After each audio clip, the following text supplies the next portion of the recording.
Hey YouTube, this is Chico Boricua 92. That's CHIOBORICUA 92. Coming at you with my first ever deck profile on my Ninja deck.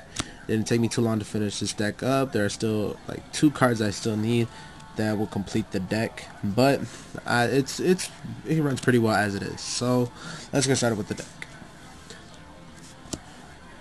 As in every Ninja deck, you need to run 3 Ninja Grandmaster Hanzo. Mine is no different. I run 3 Ninja Grandmaster Hanzo. Normal summon him to the field, you get a ninjutsu card to your hand. Flip or special summon him to the field, you get a ninja monster to your hand. Engine out of the deck, you need to run 3 of him. Next, 3 Upstart Gold Ninja. Great searcher for the deck. Discard a trap card from your hand to the graveyard. Get a ninja monster. Summon a ninja monster face up or face down defense position. In combination with Hanzo, gets you another ninja monster in your hand. So, gets you another upstart for next turn, another ninja monster that you might run in your deck. And automatic rank 4 XZ summon when you use him in combination with any ninja monster. 2 Master Ninja Ibisu. This is the Brionic of the deck. As long as you have another ninja monster on the field besides Master Ninja Ibisu, you can send a number of spell and trap cards from your opponent's side of the field back to their hand equal to the number of ninja monsters on the field. So this, in combination with Upstart Gold, you can Upstart Gold, get Ibisu onto the field, and start blowing back cards back to their hand. So, works great. 2 is good. 3 to me is overrated because Ibisu can't, to me, is dead in the hand, so I just mainly use them in combination with Upstart. 1 White Dragon Ninja. This is a key card in the deck.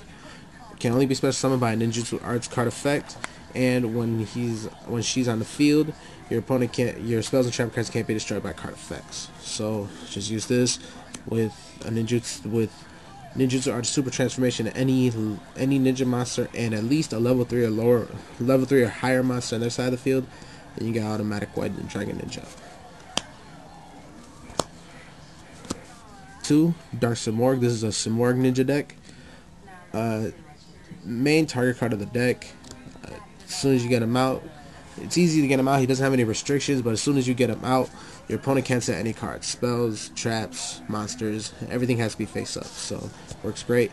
Along with anti-spell fragrance, it's an automatic Simorgh lock first turn. So, this guy's great. 1 BLS, self-explanatory, major game changer. Along with that, you have the downgraded Chaos Sorcerer. Basically the downgraded version of BLS, but still is a good card to run in the deck. Gores, self-explanatory, just a big 27 beat stick, and you can get another token that's even a bigger beat stick. For control, since you have control as it is, 2 Thunder King prevents your opponent from getting other cards to your hand, except for drawing, and also gets rid of your boss cards of theirs. And then 2 Effect Veiler, basically just negates any single effect that your opponent might activate. Moving on to the traps, because the traps are more important than the spells.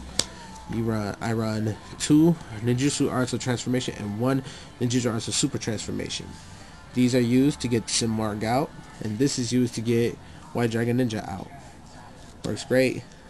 Super Transformation works really well because I use it against any of my opponent's higher level monsters, which most of the time end up being their stronger monsters. So get rid of a Hanzo or Upstart and get rid of whatever high level monster they have, and I get to replace it with a White Dragon. Next up, Double Save Zone. I was gonna run 3, but I couldn't really fit 3 in this deck. But Save Zone works great. Prevents your monster from being destroyed by battle or by card effect, and it works great because you can use this on your opponent's monster and prevent them from attacking directly. And once this card is destroyed, their monster is destroyed. So use one of these to keep the Simorgh lock on the field, and use the other one to actually perform what I call the White Dragon lock, where White Dragon's on the field, it can't be destroyed because of Safe Zone, and then Safe Zone can't be destroyed because of White Dragon. So you basically have a lockdown as it is to keep your back row advantage. Next, Double Call. This is the March 2012 format, and yeah, there are 3 calls, which I will be running. but just not in this form, just not in this deck. Outside in another call just in case, but call works great. Gives me my Dark Simorgh out since Dark Simorgh doesn't have any summoning restrictions, and it's just a great card to have. Double Dust Tornado. These will be replaced by Anti-Spell Fragrences when I get them. I don't have them quite yet, but right now I just run Double Dust Tornado, which this card actually works really well too as a good replacement. As soon as they set a card onto the field, Dust Tornado automatically destroy that and then set whatever trap card I have in my hand, whether it's ninjutsu or call or anything of the sort. And because it wasn't set on my turn and it was set by a card effect, it can still be activated that same turn. So Double Dust Tornado works good. Then you have your Solemn Brigade, 1 Judgment, 2 Warning, and then you have your Starlight Road. Since you have a lot of back row advantage, you want to keep that back row advantage, and Starlight Road is a great card to use. Along with that, you can swarm the field easily with ninja decks as well, especially mine. So Starlight Road comes in real handy with this. Those are the traps of the deck. Next up, Double Duality. You don't really special summon a whole lot of monsters in this deck, so Double Duality is good. Along with that, for a little more draw power, you have Allure, Rhoda to get any warrior monsters to your hand. Well, at level 4 warrior monsters to your hand, I should say. Next are and then the rest are just other staples: Master Reborn, Dark Hole, Heavy Storm, Book of Moon, 1 MST. I try to fit 2 in here, but I can't really find what cards to switch out or whatever. So just run for now. And then Pot of Avarice.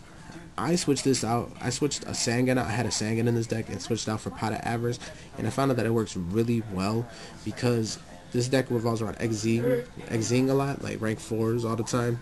So as soon as they get rid of your XZ monster, that's 3 monsters in the graveyard. Get rid of 2, that's 6, and you automatically got a Pot of Avarice. So you're just recycling your monsters again. So Pot of Avarice works great.